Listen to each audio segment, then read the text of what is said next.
దేవుని పరిశుద్ధ నామానికి స్తోత్రం కలుగును గాక. దేవునితో ఈ దినం అనే కార్యక్రమం ద్వారా ఈరోజు మిమ్మల్ని కలవడాన్ని బట్టి దేవుని నామాన్ని గనపరుస్తున్నాను. ఎలా ఉన్నారు? బాగున్నారా? దేవుని కృపలో ప్రార్థనలో ఎదిగేటట్లుగా మీరు జీవిస్తున్నారని నేను నమ్ముతున్నాను. ఈరోజు దేవుడు మనకిచ్చిన వాగ్దానాన్ని మనం ధ్యానం చేద్దాం. దినవృత్తాంతాల 2వ గ్రంథం 15వ అధ్యాయం 2వ వచనాన్ని మనం చదువుకుందాం. దినవృత్తాంతాల 2వ గ్రంథము 15వ అధ్యాయము 2వ వచనంలో దేవుడు మనకిచ్చిన భాగాన్ని వాగ్దానాన్ని కొంత భాగాన్ని మనం చదువుదాం. మీరు ఆయన యొద్ద విచారణ చేసిన యెడల ఆయన మీకు ప్రత్యక్షమగును. మీరు ఆయనను విసర్జించిన యెడల ఆయన మిమ్మును విసర్జించును. మీరు ఆయన వద్ద విచారణ చేసిన యెడల ఆయన మీకు ప్రత్యక్షమగును. మీరు ఆయనను విసర్జించిన యెడల ఆయన మిమ్మల్ని విసర్జించును. నా ప్రియ సహోదరి సహోదరులారా, దేవుడు ఈ ఉదయకాలం ముందు మనతో మాట్లాడుతున్న ఈ మాట ద్వారా మీ అందరూ దీవించబడుదురుగాక. ఆమేన్. భక్తుడైన ఆస తన జీవితంలో తన ప్రజలతో ఒక అద్భుతమైన విషయాన్ని తెలియజేస్తున్నాడు. దేవుని యొద్ద మీరు విచారణ చేస్తే ఆయన మీకు ప్రత్యక్షం అవుతాడు. ఒకవేళ ఆయనను గనక మీరు విసర్జిస్తే మీ జీవితంలో మీరు శూన్యమైపోతారు, ఆయన మిమ్మల్ని విసర్జిస్తాడు అని తెలియజేస్తున్నాడు. ఎందుకు అనంటే విచారణ చేయడం ద్వారా, వెతకడం ద్వారా అద్భుతం చూస్తారు, ఆయన కృపను పొందుకుంటారు అని ఆయన జ్ఞాపకం చేస్తున్నాడు.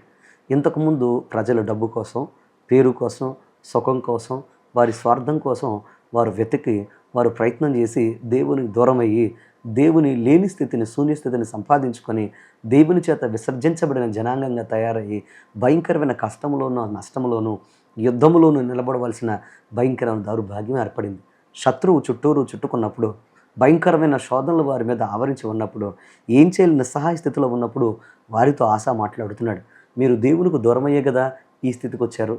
దేవుణ్ణి మీరు విసర్జించే కదా ఈరోజు శూన్యమైపోయారు. ఈరోజు ఆయన మిమ్మల్ని విసర్జించాడు. ప్రియా నా కుమారులారా, కుమార్తెలారా, మీరు జ్ఞాపకం చేసుకోండి.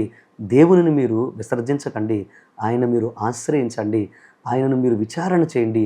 ఆయన మీకు ప్రత్యక్షం అవుతాడు. ఆయన మీతో మాట్లాడతాడు అని తెలియజేస్తున్నాడు.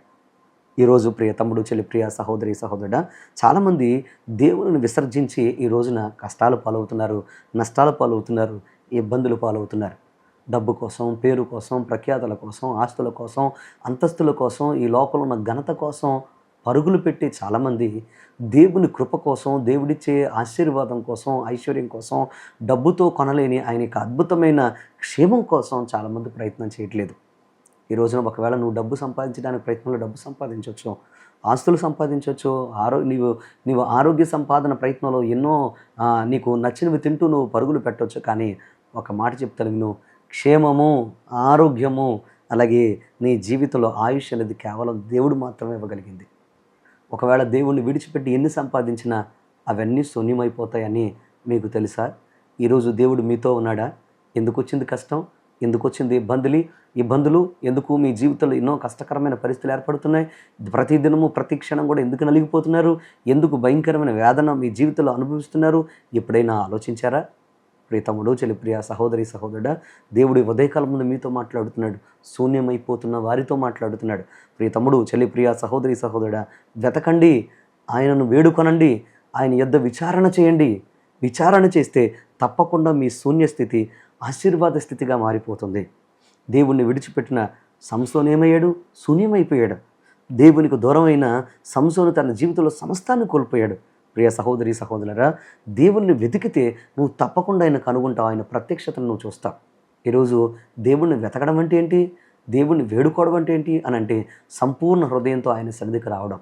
ఈ రోజున మీరు కనుక ఆయన సన్నిధిలో సంపూర్ణ హృదయంతో ఆయన యొద్దకు వచ్చి ఆయన యొద్ద విచారణ చేస్తే, అయ్యా నా జీవితం ఏంటి, నా భవిష్యత్తు ఏంటి, నన్ను ఏం చేయమంటారు అని మీరు కనుక ఆయన అడగగలిగితే ఆయన మీ జీవితంలో అద్భుత కార్యాలు చేయడానికి ఆయన సిద్ధంగా ఉన్నాడు. ఎందుకంటే ప్రార్థన అద్భుతాలు చేస్తుంది. వేడుకోవడం అంటే మీ జీవితాల్లో దేవునితో మాట్లాడడం అని మర్చిపోవద్దని మీకు మనవి చేస్తున్నాను. దేవుడు ఎంత అద్భుతం చేస్తాడు ఆయన వేడుకుంటే, ఆయన యొద్ద విచారణ చేస్తే. అంటే మోషే దేవుని విచారించాడు, దేవుని యొద్ద ప్రార్థించాడు, దేవుణ్ణి అడిగాడు. ఏం జరిగింది? ఎర్ర సముద్రాన్ని 2 పాయలు చేశాడు. ఈ లోకంలో ఏ ఆయుధము ఎర్ర సముద్రాన్ని 2 పాయలు చేస్తుంది? ఆరిన నేలను సృష్టిస్తుంది సముద్రంలో. ప్రియతముడు, చెల్లి, ప్రియ సహోదరి సహోదరుడా, ప్రార్థనకు మాత్రమే, దేవుని యొద్ద నువ్వు చేసే విచారణకు మాత్రమే అటువంటి అద్భుతమైన శక్తి ఉంటుందని మీరు మర్చిపోద్దని మీకు మనవి చేస్తున్నాను. ప్రియ సహోదరి సహోదరులారా, ఈ క్షణమందు నీవు కూడా దేవుని యొక్క సన్నిధిలో విచారణ చేస్తే, విజ్ఞాపన చేస్తే, ఆయన నీ జీవితాన్ని, నీ బ్రతుకును అలాగే నీ జీవితంలో అద్భుతమయంగా మార్చగలడు. కష్టమెంతైనా దాన్ని రెండు పాయలు చేసి, ముంచే శ్రమలు ఎంత భయంకరంగా నీ మీద ఉప్పెనలాగా ముందుకొచ్చి పడినా, ఆరిన నేలలాగా దాన్ని సృష్టించగలిగిన, మార్చగలిగిన దేవుడు మన ప్రభువైన యేసుక్రీస్తు. ఆయన సన్నిధి నీ జీవితాన్ని మార్చేస్తుంది. మోషే తన జీవితంలో దేవుని ముఖ దర్శనము చేసిన తర్వాత తన సన్నిధి తన జీవితాన్ని పూర్తిగా మార్చేసింది. దేవుని దూరమైతే శూన్యమవుతాం, దేవునికి దగ్గరైతే ప్రకాశిస్తాం, దేవుని యొక్క అద్భుతమైన శక్తిని పొందుకుంటాం. ఈరోజు ప్రియ తమ్ముడు, చెల్లి, ప్రియ సహోదరి సహోదరుడా, ఆయన నీకు వాగ్దానం చేస్తున్నాడు. ఆయన యొద్ద విచారణ చేయండి, ఆయన మిమ్మల్ని ఆశీర్వదిస్తాడు, దీవిస్తాడు. ఎటు పోకండి.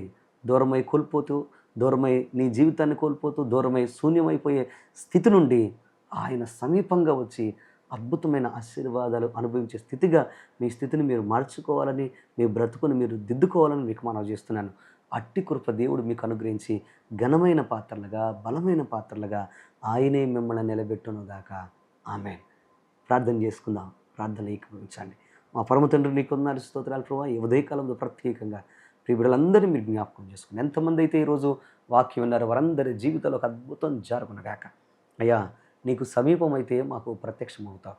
అయ్యా, నేను యొక్క నన్ను సన్నిధిలో మేము విచారిస్తే మాకు నన్ను జవాబిచ్చి మాకు ప్రత్యక్షమై మా జీవితాలు నింపుతావు నైనా.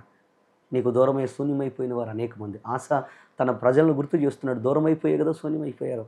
దగ్గరికి రండి, ఆయన హత్తుకోండి, ప్రార్థన చేయండి, ఆయనతో మాట్లాడండి అని హెచ్చరించాడు. ఈరోజు ఈ ఉదయకాల ముందు నీ దాసుని ద్వారా బిడ్డలు హెచ్చరించినందుకు నీకు వందనాలు, స్తోత్రాలు. నీ వాగ్దానాన్ని స్వీకరించిన బిడ్డల జీవితాల్లో అద్భుతాలు జరుగునుగాక. శ్రమలు, కష్టాలు, నిందలు, అవమానాలు ఎంత పెద్దవైనా అవన్నీ యేసు నామములో లయమైపోవునుగాక. మీరే రక్షించి అద్భుతం చేసి నీ సన్నిధిలో బిడ్డల సాక్షులు పడే కృప దయచేయండి. వాక్యం ద్వారా హెచ్చరించబడ్డారు, దీవించబడ్డారు, వాగ్దానాన్ని పొందుకున్నారు. ఈ వారమంతా, ఈ దినమంతా, ఈ నెలంతా గొప్ప ఆశీర్వాదాలతో వర్ధిల్లే భాగ్యం దయచేసి ముందు నడిపించమని, ఈ దినమంతా బిడ్డలకు తోడుగా ఉండి ఏ దేశం నుండి ప్రభా ఈ ప్రాంతం నుంచి ఈ వాక్యం చూస్తున్న వారి జీవితంలో అద్భుతం చేయమని యేసు నామమున అడుగుచున్నాను తండ్రి. ఆమేన్. దేవుడు మిమ్మల్ని దీవించునుగాక.